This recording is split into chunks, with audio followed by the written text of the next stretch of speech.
è il suo ruolo all'interno di Duse, questo film di Pietro Marcello che è uno tra, no, i film italiani in concorso e anche forse tra i papabili per qualche riconoscimento? Beh, speriamo lo sia, anche perché Leonora Duse era una grande attrice.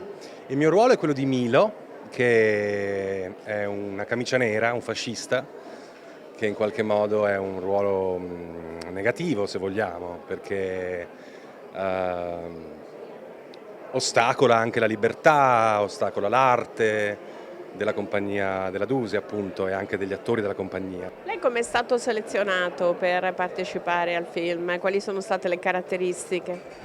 Beh, allora, io è stato particolare perché stavo camminando per strada a Venezia un giorno ed ero con un amico e una ragazza, una giovane donna, insomma, ci ha fermato dicendo: "Ah, stiamo preparando un film, magari se vi interessa, stiamo cercando anche attori sul territorio, eccetera, eccetera".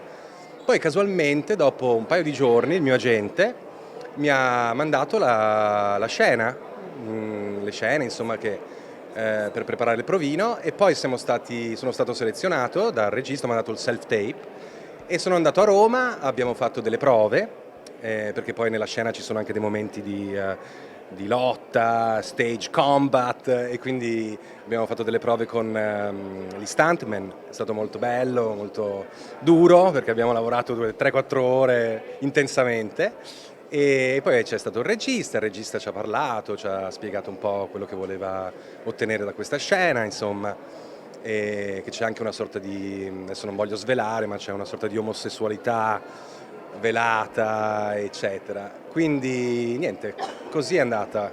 Poi abbiamo girato qui a Venezia, è stato meraviglioso, nel silenzio della città, nella bellezza della città, è stato estremamente ispirante proprio, veramente commovente la città di Venezia.